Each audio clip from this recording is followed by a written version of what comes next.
Excuse me, এই অ্যাড্রেসটা একটু বলে দিন তো। হাই। ইয়াকু, কি অবস্থা! এই তোর শরীরে কত নোংরা! তুই আমার কাছে আসলে তোর এই নোংরা সব শরীরে লেগে যাবে। এই সব এখান থেকে। এই এক কাজ কর, এরকম নোংরা মানুষের কাছ থেকে জিজ্ঞেস করার থেকে না আমি বরং ওকে কল করে জিজ্ঞেস করে কোথায় আছে। যত সব নোংরা মানুষ কোত্থেকে যে আসে। Hello hello. বেবি, তুমি কোথায়? তোমার দেওয়া লোকেশন আমি চলে আসছি, কিন্তু এসে দেখতেছি তুমি নাই। আচ্ছা, তোমার কি আসতে আরো দেরি হবে নাকি? দেখো, তোমার হয়তো কোথাও একটা ভুল হচ্ছে। তুমি তো একটু আগে আমার সাথে কথা বললে। কি বললে তুমি? তোমার সাথে আমার অলরেডি দেখা হয়ে গেছে, বাট কিভাবে, কোথায়? মোনা, দেখ কোথাও জানি একটা গন্ডগোল হচ্ছে মনে হয়। দেখ, ওই ছেলেটাই তো তোর সাথে কথা বলছে।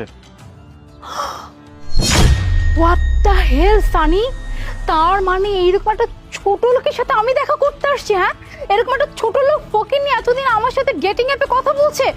তার মানে ও যে এতদিন যা কিছু বলেছে, ওর টাকা আছে, পয়সা আছে, বাড়ি আছে, গাড়ি আছে, তার মানে এগুলোর কিছুই নাই। সামান্য একটা গাড়ির ড্রাইভার, আর আমি কিনা ওটা ড্রাইভারের সাথে রিলেশন করেছি। আমি তো just ভাবতেই পারতেছি না ওর মতো একটা ছোট লোক ফকিনির সাথে দেখা করতে আসলাম কি করে এখানে। আচ্ছা শোন না, এত দূর থেকে যখন দেখা করতে আসছিস এত কষ্ট করে, তুই একটু কথা বলে যা। দেখ না, আমাদের হয়তো বা কোথাও ভুল হতে পারে। হোয়াট? তুই কি বললি? হ্যাঁ, আমি ওর সাথে দেখা করব, ওর সাথে কথা বলতে ভাবলি কি করে? ওর মতো একটা ছোট লোক ফকিন্নির সাথে আমি দেখা করব?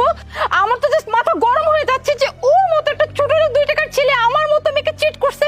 দাঁড়া, আমি যেহেতু চলেই আসছি, আমি ওকে ছাড়বো না। ওকে আমি আজকে উচিত শিক্ষা দিয়েছি। চল তো।